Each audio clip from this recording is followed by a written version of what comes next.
right, will the recorder please call the roll? Counselor Duggar. I'm here. Counselor Hartmeyer Prigg. Here. Counselor Hassan. Yes, here. Counselor Kimmy. Here. Counselor Teeter. Here. Counselor Tibnon.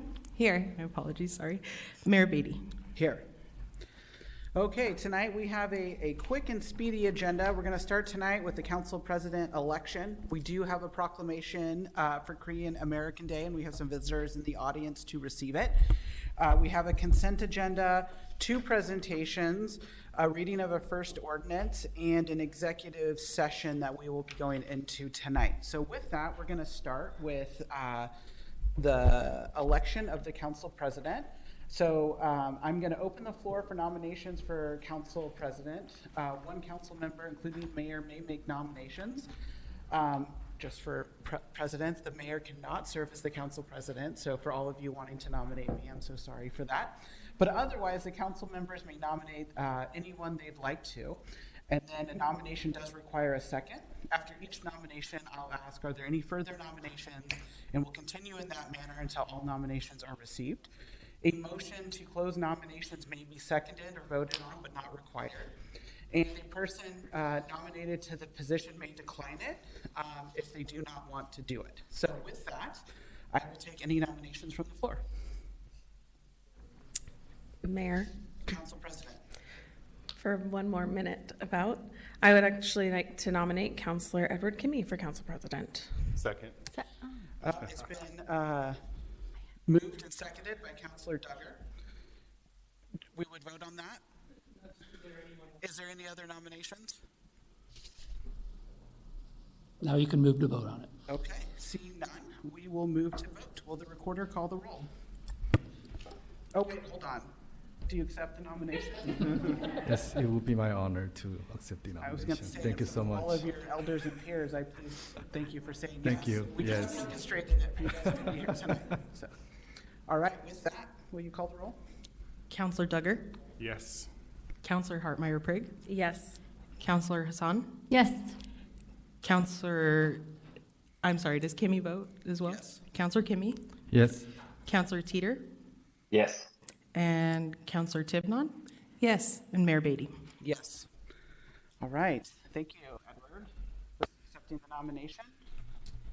All right. With that, we are going to move on to visitor comments. As a reminder, visitor comments is an important part of local government. However, in order to keep us compliant with Oregon's open meeting laws, this is a time for us to hear from you and not a time for dialogue. If follow-up is required, our city manager is here to do any kind of follow-up. With that, do we have any, it will be 2 minutes per person tonight. Do we have anyone here to address the council? It does not look like we have anybody ready to speak, Mayor. Okay. All right, we are moving right along. Tonight we will have our first proclamation of the evening. It's the Korean American Day proclamation. I'm going to have the council president read it on our behalf. When he's done, we'll invite you guys up to receive it. And if there's anyone that wants to say a couple words, and we'll take a photo with that as well. Council President. Thank you, Mayor. Proclamation, Office of the Mayor, City of Beaverton, whereas 121 years ago, on January 13, 1903, 102 Korean immigrants arrived in Honolulu, Hawaii, on the SS Gaelic to become the first members of what is now a community of approximately 2 million in the United States. And whereas these Korean immigrants came in search of a better life, they were honorable members of their community, working hard and raising their families.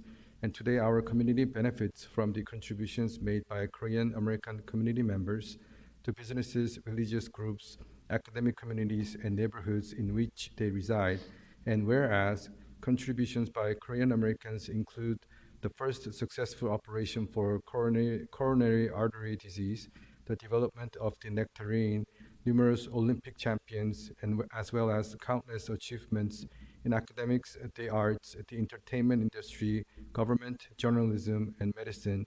And whereas Korean community in Beaverton has grown substantially over the years, contributing to the growing diversity of our city, and whereas Korean Americans play a crucial role in the strength and vitality of the relationship between Korea and the United States, thus fostering peace, stability, and strengthening economic relationships in the Asia-Pacific region and throughout our global economy. Now, therefore, I, Lacey Beatty, Mayor of the City of Beaverton, do now proclaim January 13, 2024 as Korean American Day in the City of Beaverton and urge the residents of our community to join in this observance. Thank you. Does anyone want to say a couple words, or should we just take a photo? Yeah, I'd like to say just a couple words. Thank you for coming tonight. I know it's cold.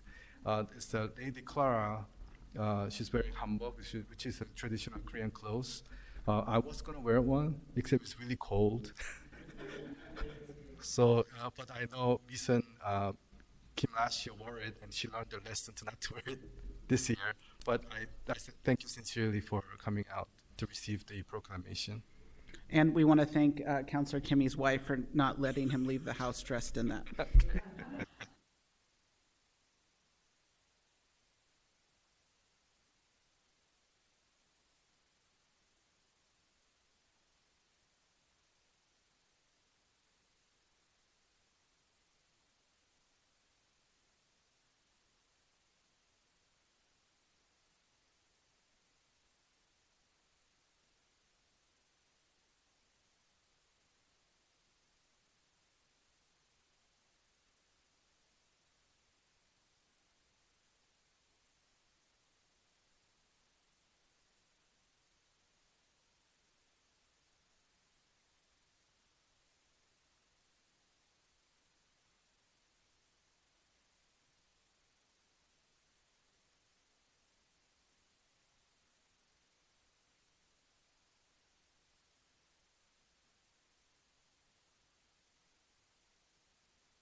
Kind of my thing,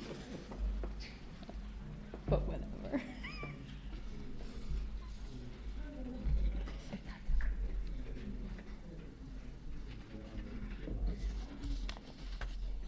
feel like I was the one. I try.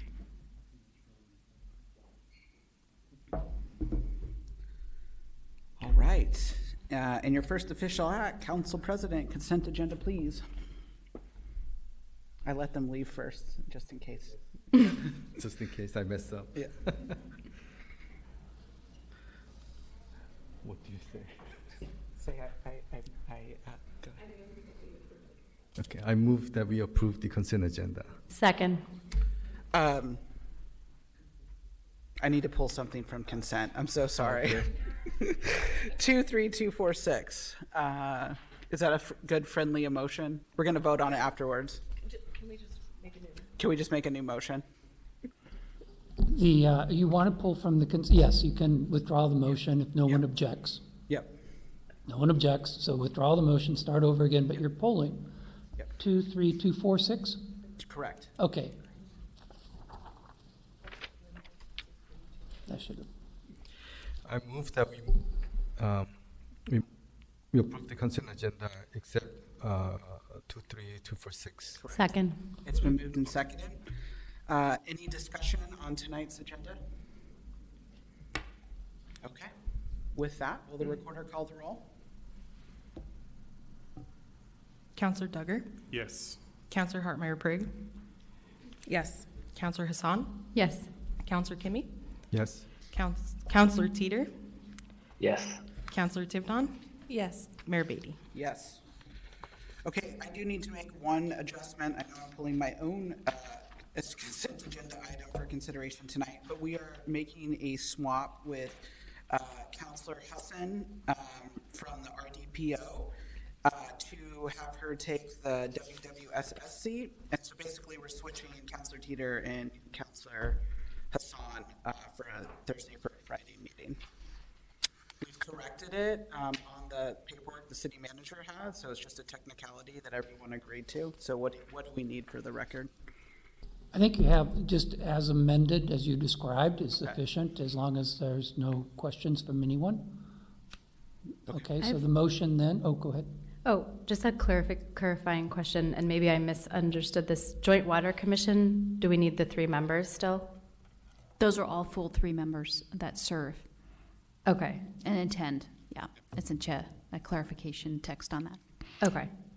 So I guess just to clarify, I had shared Fridays are tricky for me.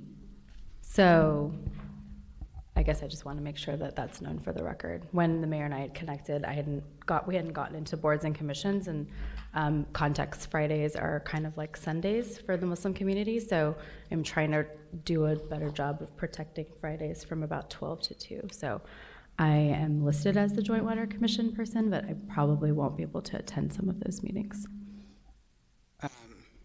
Well, I think we had set this out multiple times, and you alerted me today, and I did the best possible that I could.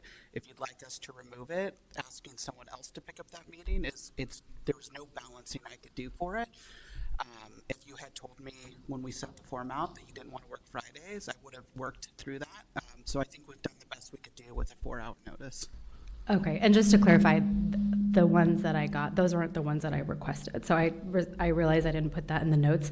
I also didn't realize people meet on Fridays, but I understand. Whatever is easier for you all. I'm happy to try to make those Friday meetings. I just want to maybe help folks understand, like next Friday, we are leaving town. So just for the record. I'm happy to remove you if that's your request, but we'll have an empty seat. I guess this is more, would somebody on the council like to take the JWC spot? Otherwise, I can try to make the other 3 Fridays.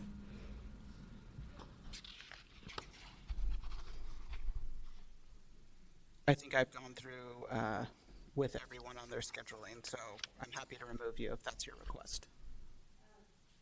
I can stay on it if that's something that's hard for make other people work. I think what I'll do is, I won't be able to make that second Friday, but the first of the second Fridays, and I can try to make those other 3 work.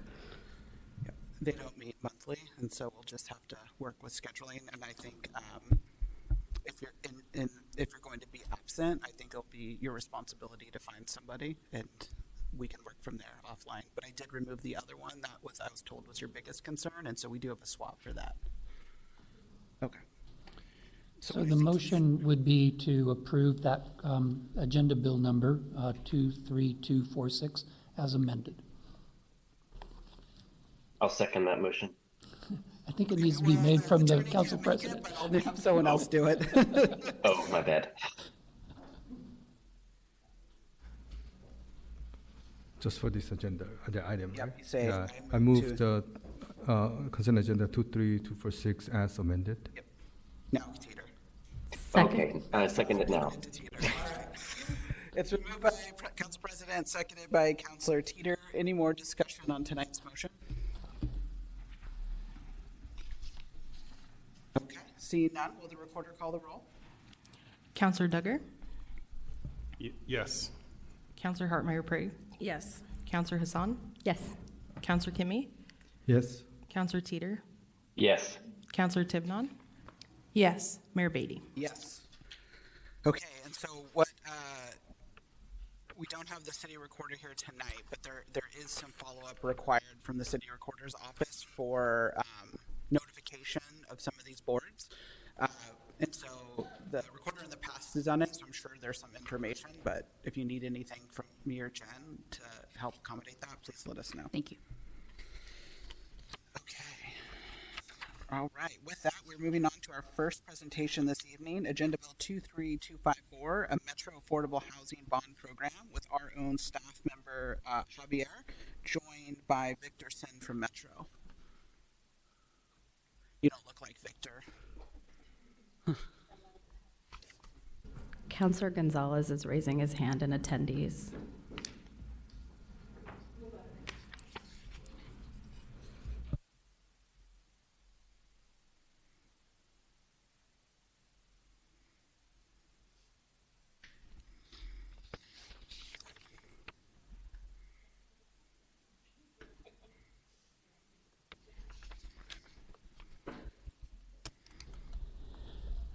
Well, good evening, Mayor Beatty, councilors. Happy New Year, and very happy to be here. I just want to introduce Emily Lieb and Metro Councilor Gonzalez in their presentation for the Metro Affordable Housing Bond and the great work that's happening in the Metro area.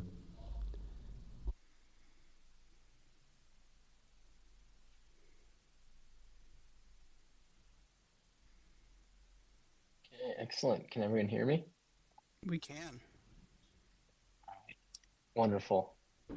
Taking cues also from this virtual screen. I think folks are getting ready still, but well, buenas tardes. Good evening. Happy New Year to all. Mayor Beatty and esteemed city councilors. It's a pleasure to be with you. Although I'm not in person, just to hear your voices is just really wonderful. And just excited to continue working with you into 2024 and beyond. For the record, my name is Juan Carlos Gonzalez. I have the privilege of serving as your Metro Councilor out in District 4. I am joined by Emily Lieb from Metro.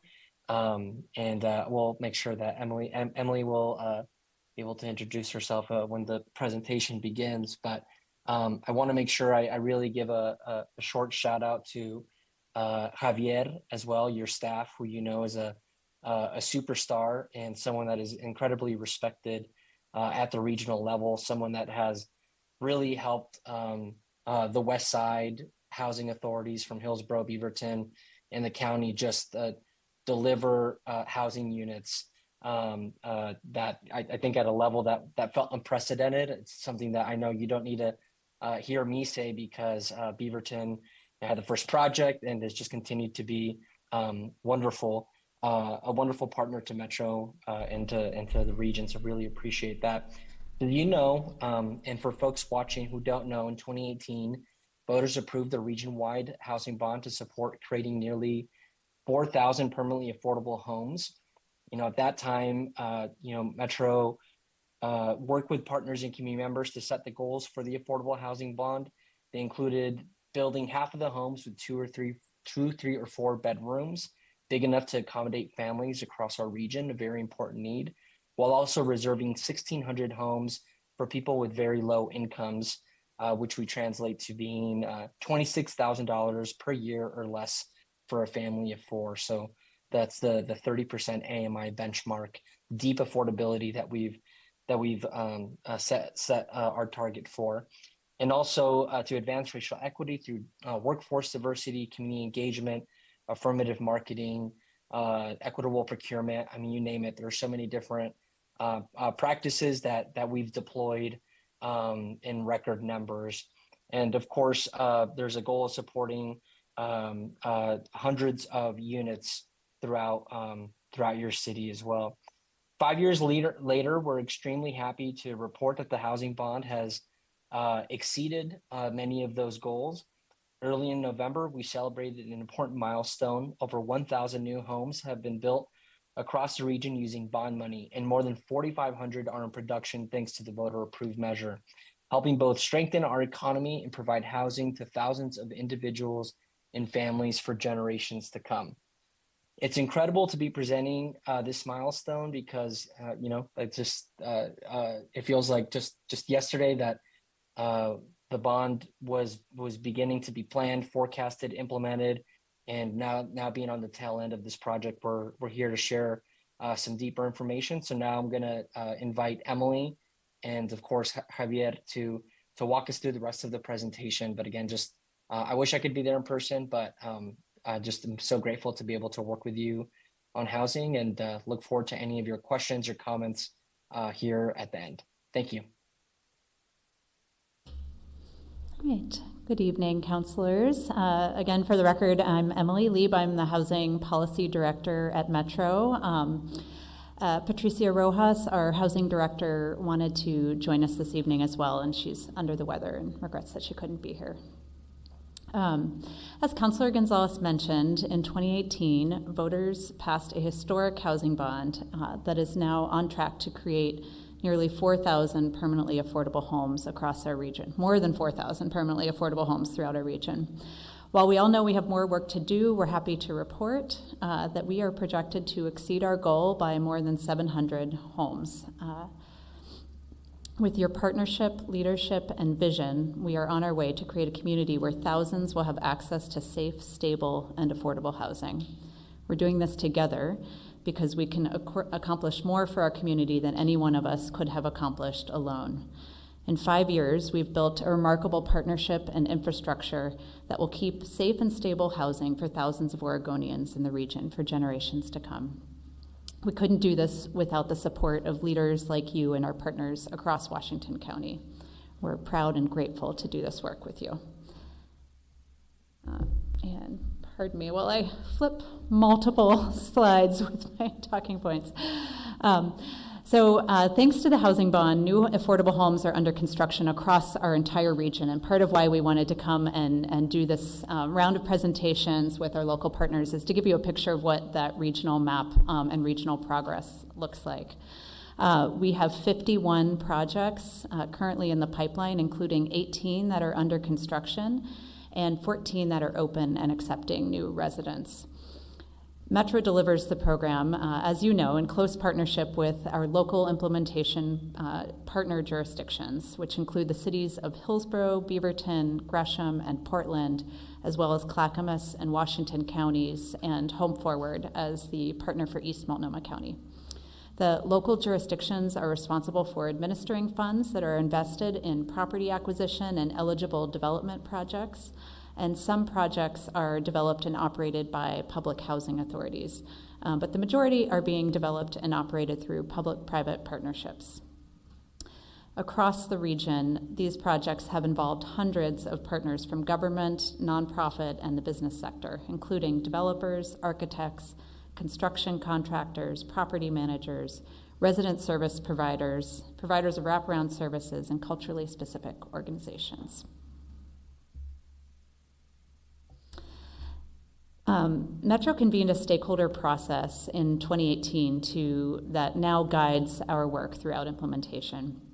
The framework identified the goals mentioned by Councilor Gonzalez earlier and these priority communities to be served by our investments. Our housing portfolio includes buildings with different mixes of unit sizes intended to serve different household sizes and configurations. Many units are also designated to serve specific priority communities. As required by Metro and local partners, project plans reflect strong commitments to affirmative marketing, low barrier screening, and prioritized referrals to ensure that projects are reaching the priority communities established in the measure. The majority, over 90% as of December, of bond funding projects report partnerships with culturally responsive and/or culturally specific service providers who provide resident services, case management, or wraparound services. 691 units across the portfolio are designated as permanent supportive housing units, intended for people exiting long-term homelessness. This strategy combines a physical housing unit with long-term rental assistance and ongoing social and health services, and it's a national best practice for those exiting chronic homelessness. Many of these units are leveraging funding for services and rent assistance from Metro's Regional Supportive Housing Services Fund.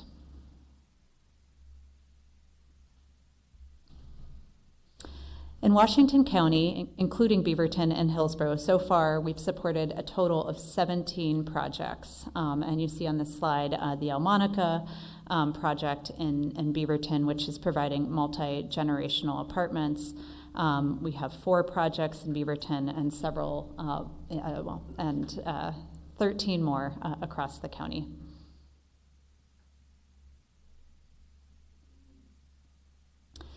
This dashboard shows you the number of total units in our production pipeline and how many are open or under construction. So you can see in green those that are complete and open to residents. In the dark blue are buildings that are under construction, and in the lighter blue, turquoise, are projects that have received a funding commitment and are in permitting or planning phase. Our pipeline now includes more than 1,600 deeply affordable, or 30% deeply affordable homes, which are affordable for households making 30% of the the regional median income or below. Nearly 700 of those, as I mentioned, will be permanent supportive housing that are specifically designated for households exiting homelessness who need long-term supports to be successful in housing. Beaverton has met 100% of their production goals, their total unit goal, and 100% of the family size unit goal. And again, want to second Councilor Gonzalez's credit to Javier Mena and the team here in Beaverton for such great work getting those funds out the door. This slide just takes us a little bit further and shows you what we are projecting when all of the funding has been deployed. So we are on track to have all of the remaining bond funds committed by the end of 2024.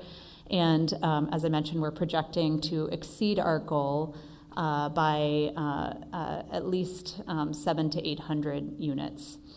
So about 20% of our initial goal. When all of these buildings are complete, we estimate that the units will collectively provide housing for between 9,000 and 15,000 people at any given point in time, and many more over the generations that these buildings will remain in our community. Each home is built to last for 60, is regulated to be affordable for a minimum of 60 years. Which is going to, serve our generation for our communities for generations to come.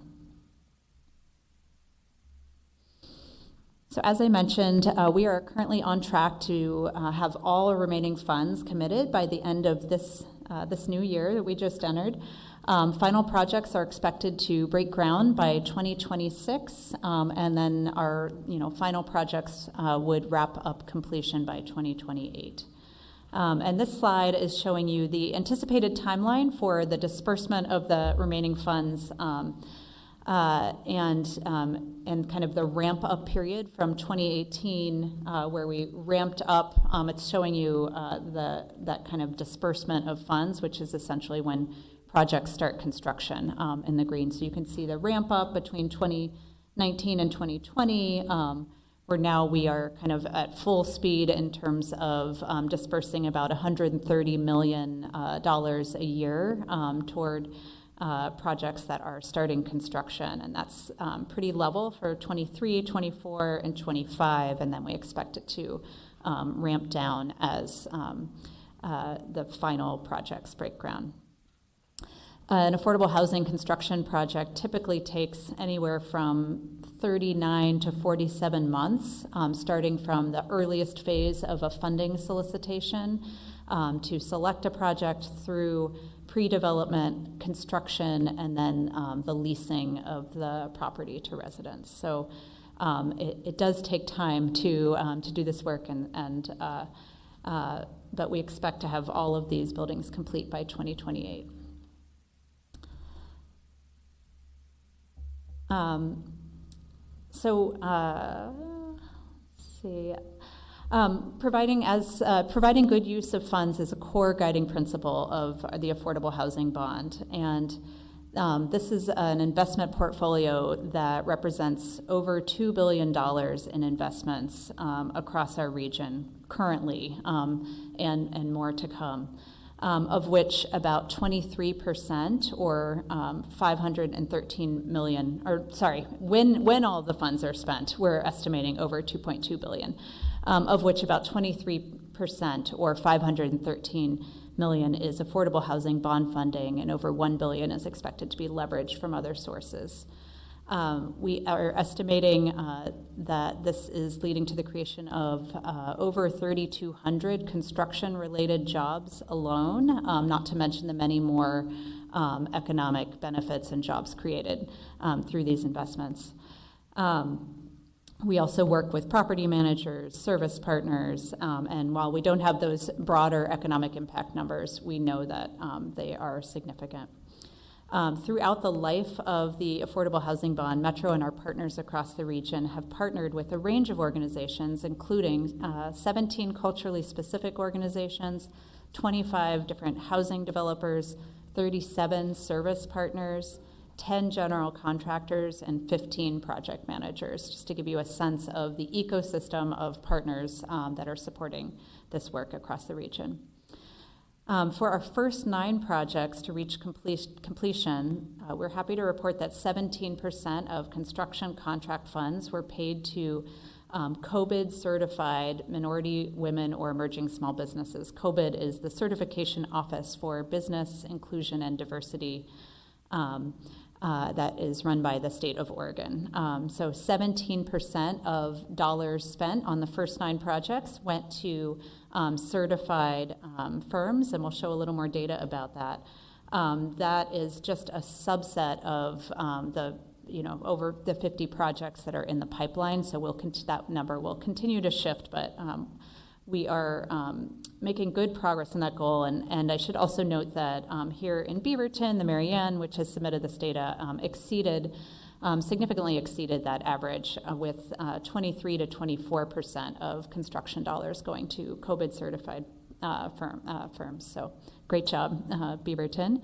All of these partnerships and investments are helping to support economic development and strengthen the social fabric of local communities.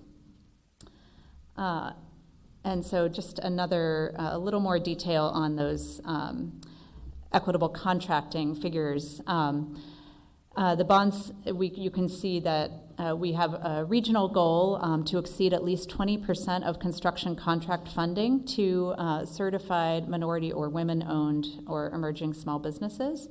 So on in the big pie chart, you can see the breakdown of how those funds that went to COBID-certified firms, that $40 million that went to COBID-certified firms, was broken down to women-owned businesses were 39% of that, minority-owned businesses 30%, and emerging small businesses were 27%.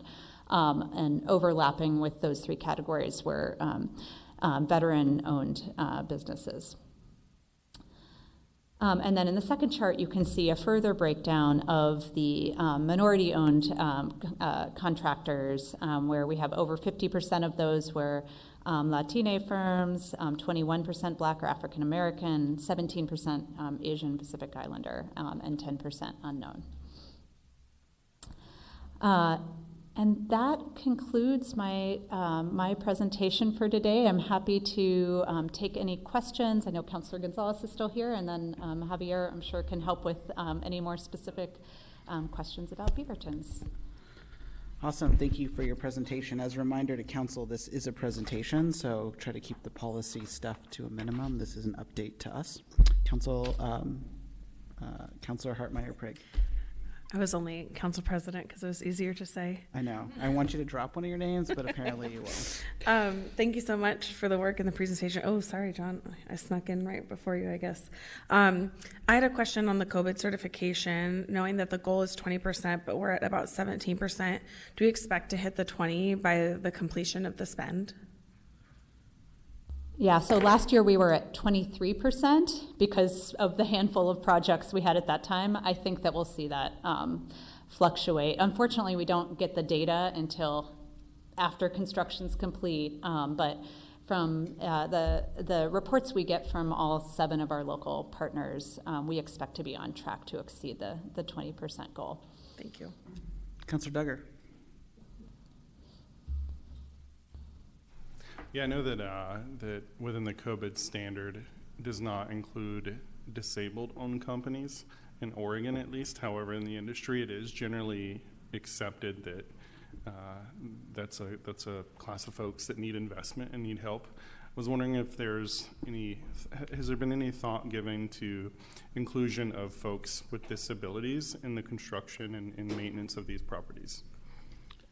I could actually answer that for you. Because it's a state-run program, not a Metro-run specific program. And as you may or may not be aware, I made one of the very first changes to COBID in a long time to have veterans added to that language. And so similar to them as us, we have to comply with the state database. And so Metro doesn't have the flexibility to change the COBID rules. It'd have to be done through the state legislature. And I could tell you the very lengthy 5-year process I went through and wish you good luck. But I mean, if you'd like to, yeah. Council President. That's new to hear. Just a quick question. It's the air conditioning required for the affordable housing? So that was something we had not considered in our, in 2018, and in light of the historic heat wave event was that 2020, I believe, or was it 2021? Anyway, the historic heat wave over 2021. Okay, we came together with partners and decided that it was the right thing to do to strongly encourage every affordable housing building to incorporate some form of in-unit air conditioning.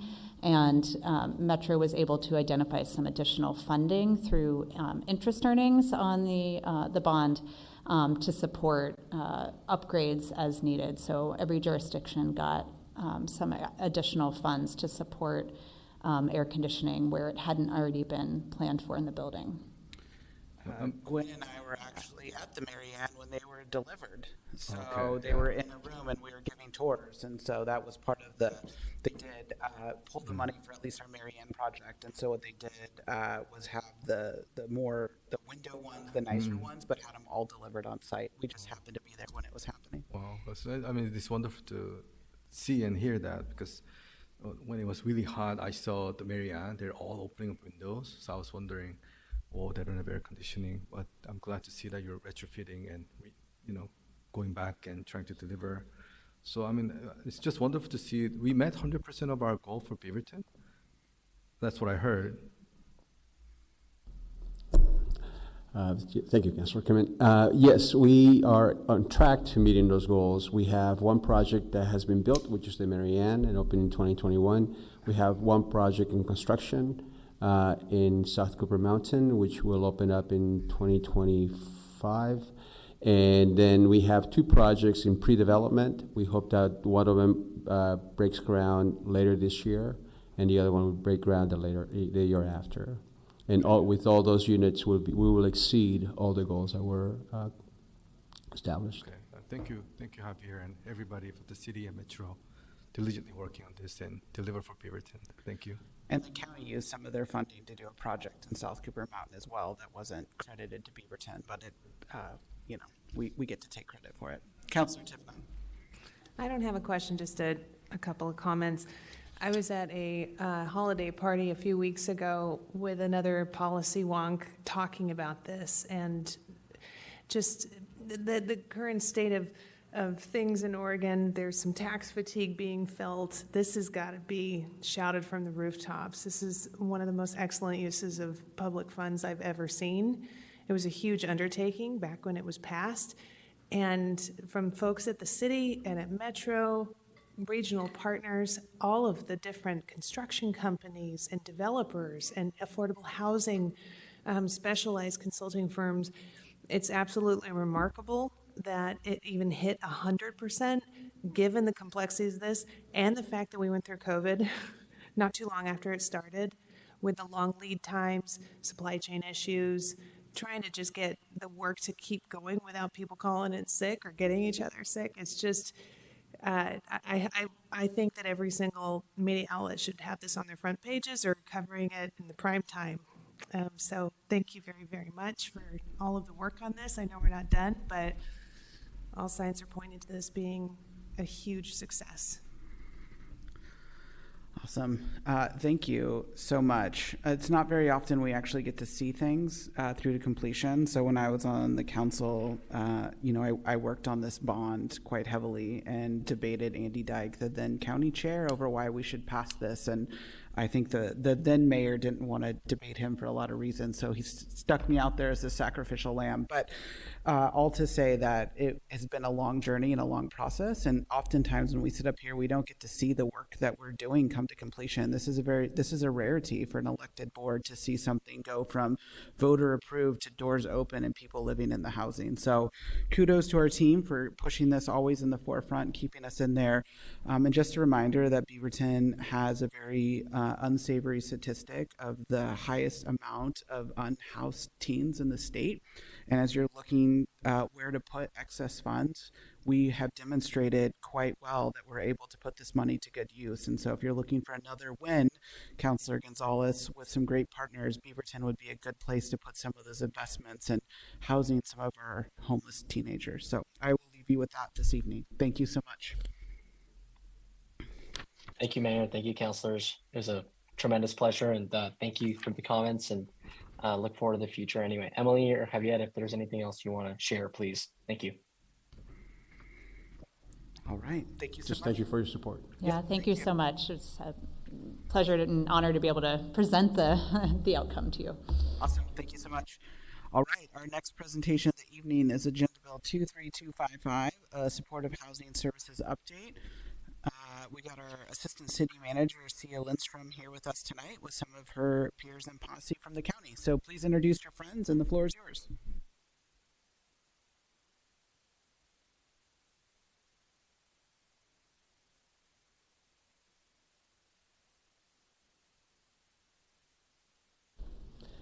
Good evening. So I get the microphone in place. I'm very happy to introduce our colleagues from Washington County here to present information on another Metro money measure, a levy this time around supportive housing services. And with us is Nicole Sting and Allie Alexander Sheraton to share with us an update on SHS. I'll turn it over to you two. Great. Thank you. Good afternoon. For the record, Nicole Sting. I use she, her pronouns. I serve as Strategic Initiatives and Relations Manager for Washington County's Homeless Services Division. Good evening, councilors and mayor. For the record, I'm Allie Alexander Sheridan. I use she, her pronouns. I'm our Business Operations Manager with the Homeless Services Division. Great.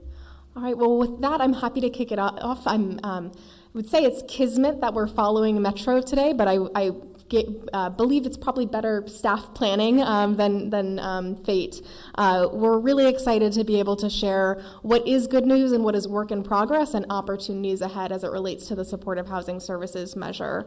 But before we begin, I just want to take a moment and ground us on why we do this work. We've heard a lot of numbers today, you'll hear more, but behind every number, behind every household is someone like Russell.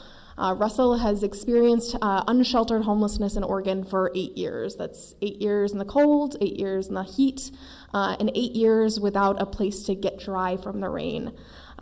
Russell worked with outreach workers who work to build a relationship and build trust in a system that can help bring people indoors. And because of the work of the supportive housing services resources, because of the dedication of the hundreds of outreach workers on our streets, Russell is now in shelter, has a regional long-term rental assistance voucher in hand, and is ready for that next step to be housed. So as we reflect on the year 2 highlights, I want to keep your mind on Russell and what each one of these numbers means.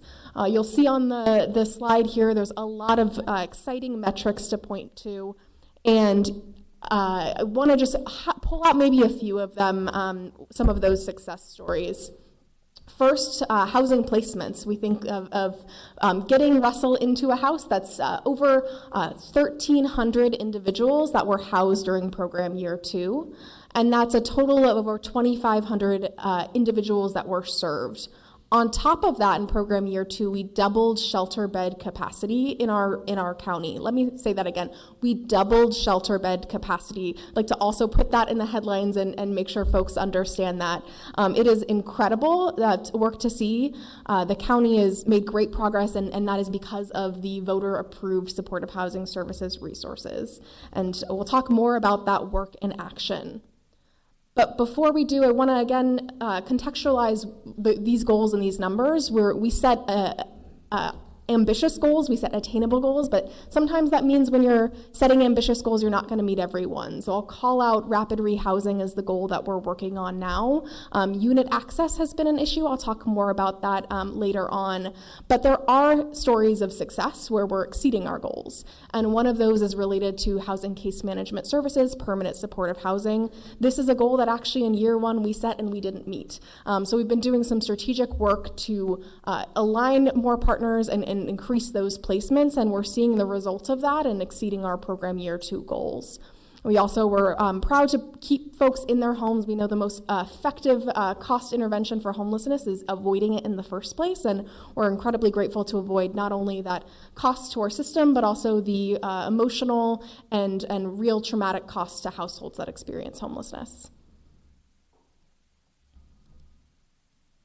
All right. And we'll talk at the end about the dollars, the figures of how we get here. But when we talk about that, please remember this slide. And this is really the impact of the supportive housing services system. This is what voter-approved resources have done. We went from 12 caseworkers to 144 caseworkers. Our shelter capacity has increased dramatically because of voter-approved resources, and we're also happy to share that our housing capacity for folks exiting homelessness is higher than it's ever been, and continuing to grow to meet the need, though we do want to recognize it's not quite where we need it to be.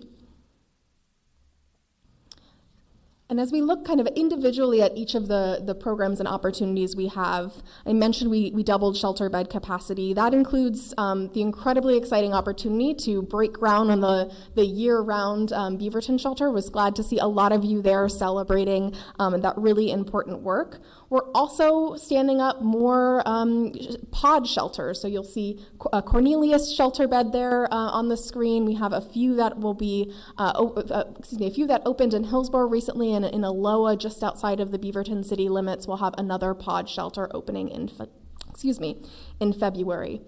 We also have the local coordinated command centers, known as LC3. Wouldn't be government without a good acronym. The LC3s are up and running. Beaverton's opened in the end of July. We've had about 86 folks participating in that and have housed so far 10 households. Next up, I want to again call out, we're excited to see the opening of the Beaverton shelter. And we're also excited to expand our outreach work. This includes work to establish geographically distributed access centers that will help folks experiencing homelessness meet a caseworker, get on enrolled in the system, and really receive that basic care they need to succeed. I want to call out your staff. They've been fabulous to work with as we work to think about a specific site to locate the access center, and we've been really grateful for that partnership and that work. And after access centers, you heard a little bit about permanent supportive housing from our colleagues at Metro, but that really is a key approach for us. As you may know, permanent supportive housing ties together three important things. First, affordable housing, rental subsidies, so those making little or no income can afford to live there. And that third leg of the stool, the most important leg, is wraparound services to help folks that are in crisis, have high acuity, remain stably housed. We're really proud of the work we've done to scale up permanent supportive housing across the region, and this is another opportunity to leverage as we look at some of the Metro funded developments opening, as we continue conversations with developers. How do we integrate permanent supportive housing into those plans and leverage the state and federal resources available? And as we're doing all of this, there's a few things we keep in mind, and one of those that's center to the work is aligning our systems. There's multiple approaches to this. I mentioned that the rapid rehousing is a goal we need to work on. A key strategy there is looking at our partnerships with landlords. We, of course, are working with private market landlords, but also building conversations with affordable housing providers and asking them, how can we project-base some of our rental subsidies so that this unit can be available for folks coming off the street? And those conversations have been going well to date. And another key partnership is being here today. Local government partnerships are key to this work, and I'll turn it over to Allie to talk a little bit about our partnership with the City of Beaverton. Thank you, Nicole. So Nicole's referencing our recent intergovernmental agreement executed with the City of Beaverton, passing through about $3.1 million in shelter capital funds, and that's in addition to the $1.8 million investment we've also made in our Beaverton shelter site. And of course, I should mention our City Liaison partnership, where we fund a City Liaison position with you all at the City of Beaverton, and that investment began this year. I should also mention a couple of our other investments. The first is our medical case conferencing. This is a partnership with HealthShare, Kaiser, and Providence, and very recently Care Oregon, who manages the behavioral health benefit for all Medicaid members in the region. So this project brings together healthcare providers and also our direct service providers to coordinate care for folks that are experiencing homelessness in our system. What we find is that we're often serving the same folks, but we don't have the data sharing infrastructure and the relationships to appropriately coordinate services to serve folks. So that's the purpose of this project. In year 2, we also made an investment in our housing liaison program. So this position embeds liaisons or access points, if you will, in existing health programs and health systems in Washington County. One of them, as you see on the screen, is our Hawthorne Walk-In Center, which houses our mental health crisis services. The goal of this program is to have someone who's a housing expert, who's a point of access into our system that's leveraging existing health systems and services, I should say. In year 3, we've scaled this pilot to invest these liaison positions in our shelters to make sure folks that are accessing our shelters are also getting connected to long-term housing support. I'll move this along. Oh goodness, now I've gone back. So a little bit about our investments in equity. So year 2, we did our first annual performance evaluation of all of our service providers, and part of that work was an evaluation of our staff demographics and also pay equity. So what we found through this work was that the staff that are providing direct services who are employed by our community-based organizations are generally more diverse than the communities that we're serving. We also found that 50% of the staff have lived experience of homelessness or housing instability. We also did an additional layer of wage analysis comparing our culturally specific organizations with our non-culturally specific organizations, and found that our culturally specific organizations are paying direct service providers equal to or more than our non-culturally specific partners. We've also expanded our culturally specific service provider network to a total of 7 culturally specific providers in year 2. So that includes Virginia Garcia, who's our partner for a recuperative care pilot that launched in year 3, NARA, and Greater Good Northwest, who's a shelter provider for us. So a little bit about our equity analysis. So we're finding that in the rate at which we're serving Black, Indigenous, and communities of color, we are on track with the need for housing services that those communities represent. We're especially effective in reaching Latinx households, and we found that we need to do a bit better in reaching Asian American families in Washington County. We're finding that we're particularly effective at reaching Asian American households with our eviction prevention work, but we have work to do to improve in other services. So some of our next steps in year 3 is the relaunch of a culturally specific cohort for our culturally specific partners. And that's where these organizations come together to share best practices, share what they're learning about scaling their organizations and making an investments, and then other identified priorities. We'll also be launching equity training for our workforce to make sure that all of our service providers, so the caseworkers, the outreach workers that are providing services directly, have a baseline understanding of how to center equity in service delivery. And then lastly, we'll be doing additional analysis to address barriers to services for the Asian American families, as I previously referenced. Oh goodness, here we go. So this is a little bit about the financial overview. So you'll see in fiscal year 21-22, this was our first year with the SHS measure, and our total budget was $14 million total spent. And then for fiscal year 22-23, our total budget was $47 million, and we found that we actually expended 98% of our budget. So we're finding that our benchmarking and our budgeting is on track, and that we're keeping pace with building our system capacity and also spending our allocated contracts and funds. So you'll see the column on the far right is our fiscal year budget for the current year. It's $86 million, and this includes $16 million in carryover one-time or limited duration investments. You'll see some of our largest buckets or allocations, if you will, are long-term rent assistance, so ARLA, our rental assistance vouchers, our short-term housing assistance, so the rapid rehousing program that Nicole referenced, our shelter services, and then also other buckets as well, like program costs or permanent supportive housing investments.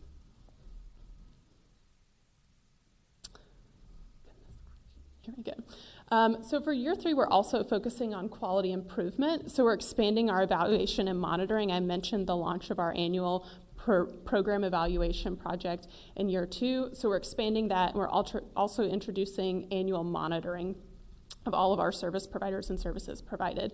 We're committed to continuous improvement. So you saw that we've significantly scaled since our launch, but we want to make sure that the services we're providing are effective in reaching community members who need homeless services most.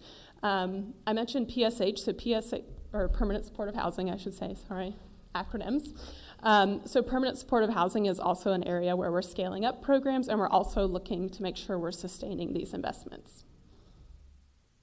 So I'll just round us out with highlighting Danica's story.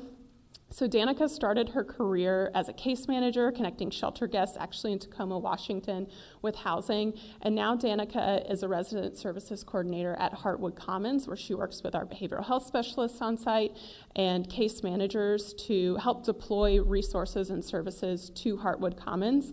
And Danica highlights what's most important about this work. It's not just that she's helping folks who aren't homeless anymore, it's that they're going home and she's helping folks to maintain their housing. And with that, I'll turn it over to you all for questions.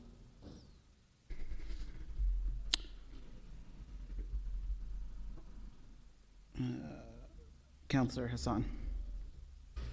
Yeah, I have one question, or a couple questions. NARA, can you just tell me what that stands for? NARA? NARA, sorry. Sorry, yeah. Native American Rehabilitation Association. Okay, I was like, I don't know that one, and Google was not helping me out right there. Okay. And this is maybe, I'm going to play the rookie card, rookie question. When, let's say someone from the community reaches out and we think that they're going to be dealing with homelessness, can you, like, in 2 minutes or less, walk me through what that process is like from your perspective?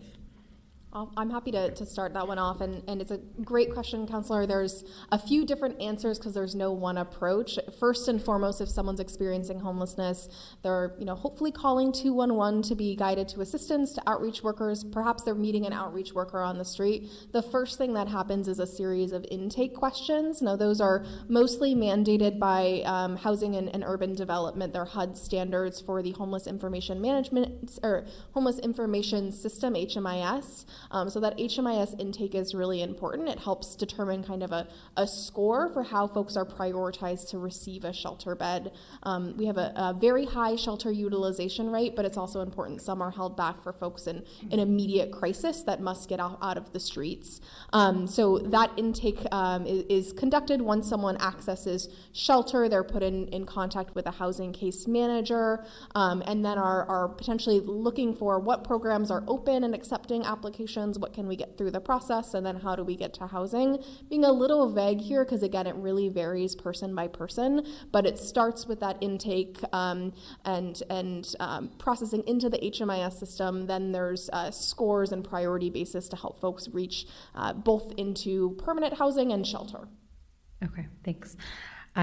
We had an experience recently where there was a family that was dealing with it, and it was interesting to see which organizations could say yes and which couldn't. And sometimes what I've seen, at least in the immigrant community, is that the organizations that are saying yes are the organizations with the least access to actual dollars and resources. Mm-hmm. So maybe that's just a conversation for another day. I was just going to add a general comment, which is having some experience with our immigrant and refugee families. What I've experienced is that we all get in a home and just live together. So, 10, 15, 20.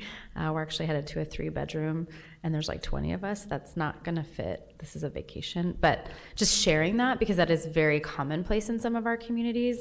And I just wonder if there are ways to think about being more thoughtful around those types of communities, and then identifying more organizations that can help do this work. Because I think, again, it's always interesting to me who says yes and who doesn't. And I think last but not least, and I'm sure you guys know this, just that call to ask for help, I know can be really, really hard for some of our families, especially just putting my lens as an Asian American woman on, that is a really hard call to make. Thank you very much for this presentation. Councillor Duggar. A couple things, a comment and then a question. I want to commend you on your coordination some of the news has not been kind for our neighboring counties, and whether that's true or not, I definitely feel coordinated. I feel like the people need to know that in Washington County we all work together, and I think that's a testament to your work. So thank you for that. I do have a question, and you answered asked one of mine. So the other question I have is, I love the culturally inclusive work. Can you tell me a little bit about our LGBTQ community? Particularly, I think about our trans community, which tends to be, especially in that younger population, that tends to be homeless a bit more. Can you help me understand some of the outreach that you're doing, or you're planning to do, or anything along those? Because it's really near and dear to me. Thank you. Councilmember, I appreciate the question. I will own I'm fairly new to the county. I'm not quite yet on month 3, so I'm not particularly familiar, but happy to look into it and follow up. I could talk a little bit about a couple of the investments. I think you were talking, your question was specifically about the LGBTQ youth, or more broadly speaking? Broadly speaking, that's, I feel like everyone, right? But I think in Beaverton, the statistic, as the mayor read earlier, is right, like our homeless youth is kind of the dark stain on our, that we have the biggest need in the state. But that doesn't, once you turn 18, we don't stop caring about you. And so I don't want to just limit it to that. Sure. Yeah, so we've made a couple of targeted investments, both for what we say TAY, of course, our acronym, but transition-aged youth. So actually, I was just in a meeting today where we were talking about scaling our investments for permanent supportive housing for youth. I should also mention, so Nicole talked about the Opal. The Opal is a site that serves specifically LGBTQ seniors.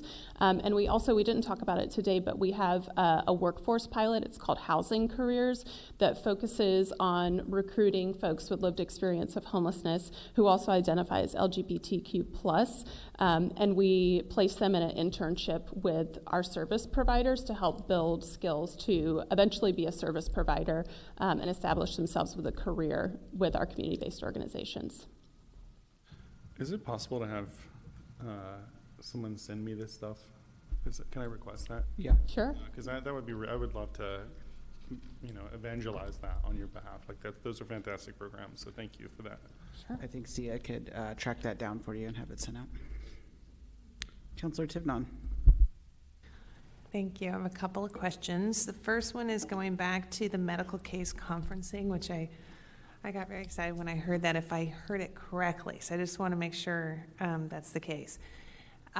So that we've talked about this over the years, that one of the biggest barriers to really creating a true infrastructure that crosses our boundaries of, cities and the county areas, because there are no boundaries when it comes to this issue, is HIPAA, is sharing information. So is this in response to that, to try and create a better flow of communication so that all of our healthcare providers, and I'm hoping shelters eventually, will just have a better read on individuals and where they are within the system? Is that what the point of that is? Yeah, that's a great question. So what we find particularly inspiring and hopeful about the medical case conferencing is the data sharing agreement. You're right, HIPAA causes a lot of heartburn, but we're very excited because this allows for essentially it generates a list in HMIS, as Nicole was referencing, and it shares that information with our healthcare partners, and we come together to coordinate care. We're often looking at emergency department utilization, engagement with specialty care, engagement with primary care physicians and assignments. So it really does help us break down those barriers of sharing information. We see a next step as having bi-directional data sharing, but that's exactly what this project is designed to achieve. Wonderful. Okay, great. Thank you very much for that. And I'm really happy to hear that. And then the last question I had was on the financial overview. It looks like the biggest buckets for the next fiscal year are in shelter services, permanent supportive housing, long-term and short-term housing assistance and rent assistance. And permanent supportive housing is the smaller of those four. And I'm curious, it looks to be about 10 million, if I'm sizing things up here correctly. Is that for continuation of ongoing programming within the existing permanent supportive housing facilities, or are there plans to invest in building new ones or renovating existing buildings?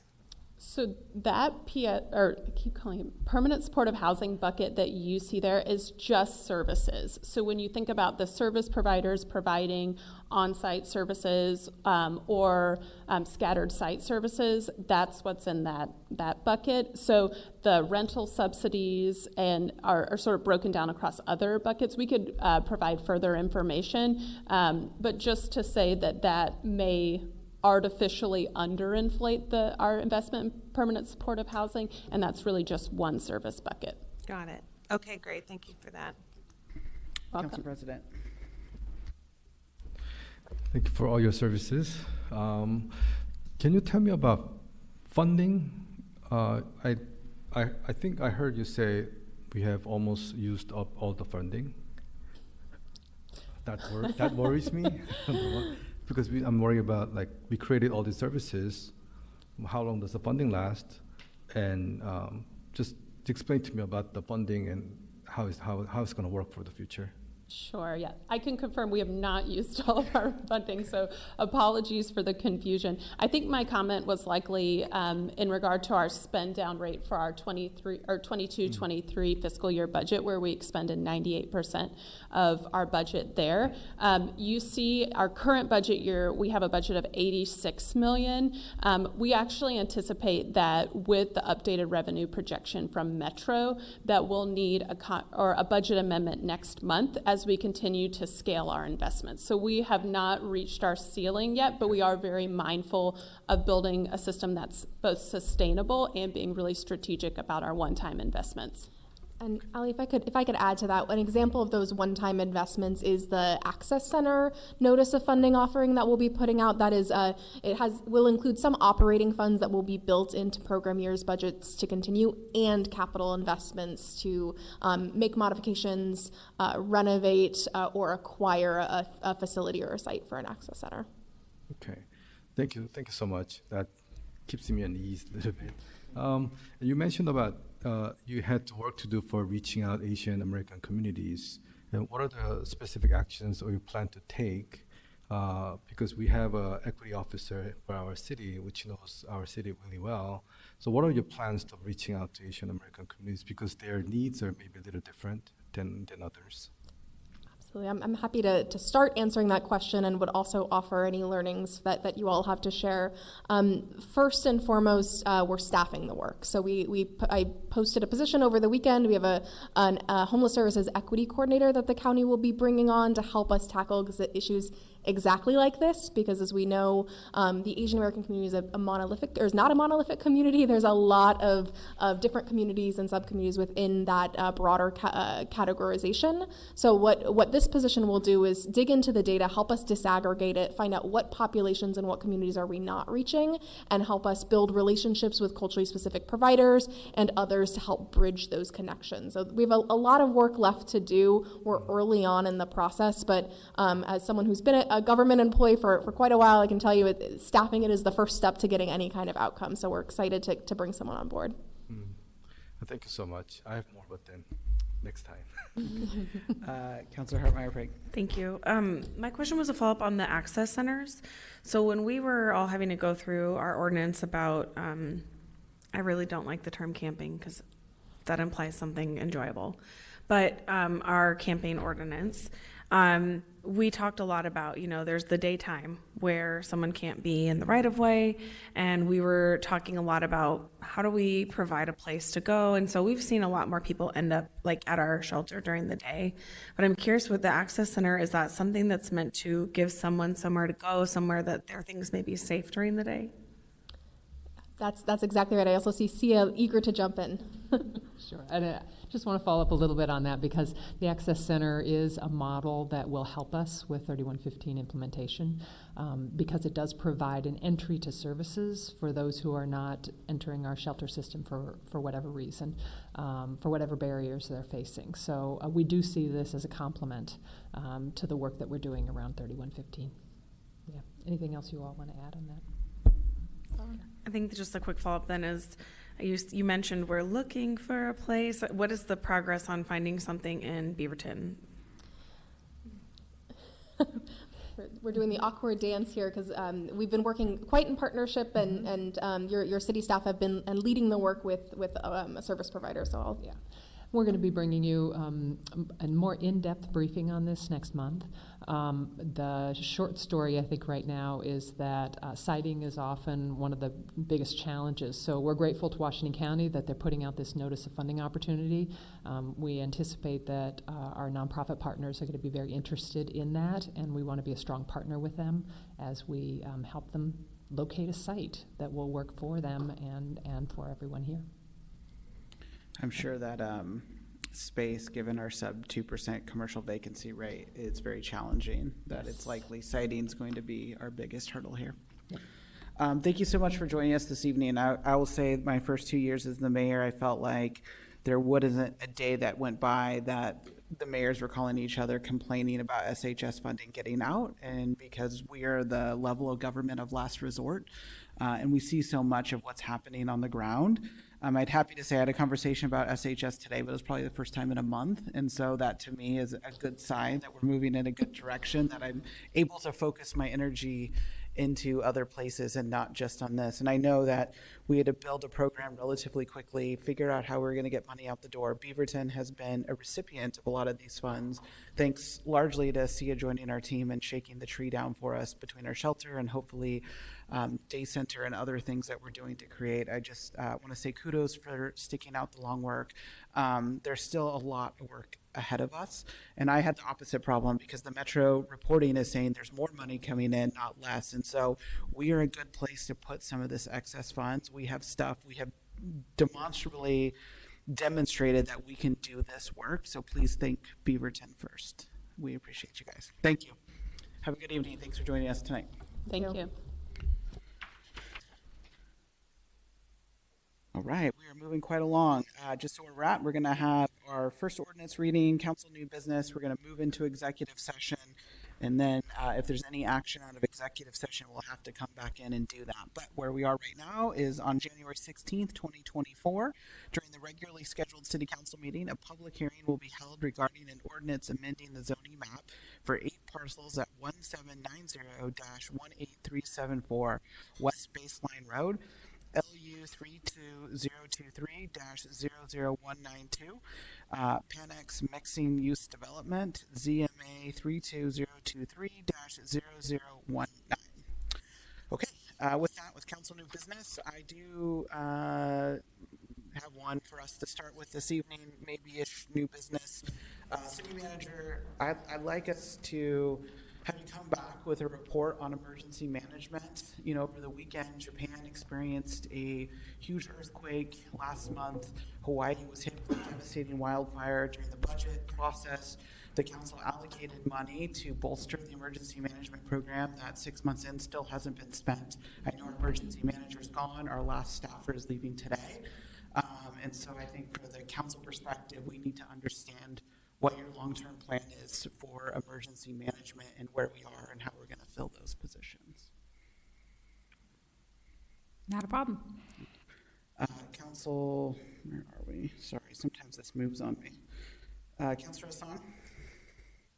Just want to say that today is my husband's birthday. Happy birthday, babe. And let's get out of here in the next 30 minutes. Thanks. Just something that I feel is really something to celebrate. The other day, I was out having dinner with my husband right over here in the little complex that's next to the Reeser, and we saw there's a new business in there. It's a record store called 503 Records, and it's right at the very end cut, and you can see the Reeser from it. And I got excited because since Everyday Music closed down, we don't have a record store here in Beaverton.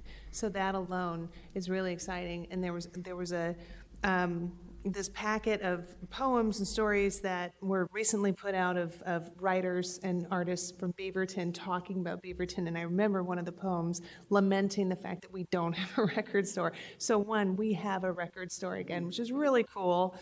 And he's getting business. He's creating opportunities for local bands to come in, especially high school jazz, I guess, is a thing right now. And when I spoke with him, I asked him if the proximity to the Reeser factored in at all to his decision making. He said it absolutely did. He put some signage up, and he had his first customers come in who had left the Reeser saying that they saw the signage and they walked over to check it out. So I got chills when I was in there. It was the first true example of catalytic, just organic investment from the community. He wasn't bolstered by any additional funding or incentives. It was just him going in and doing it, and it was because the Reeser was there. So just want to put that out on blast, and if you're looking to get some new vinyl, you should go in and check them out. I just hope his sign meets the sign code. If it's visible from that far. We won't go looking at that. How about that? All right. With that, we are going to move into executive session, which, of course, the language is not on this sheet. In accordance with ORS 192-6602H, legal counsel concerning legal rights and duties regarding current litigation or litigation likely to be filed pursuant ORS 192.6604. It's the City Council's requirement that items disclosed not be discussed by media representatives or others. Okay, we are going to take a 10-minute recess while the room resets. Recording stopped.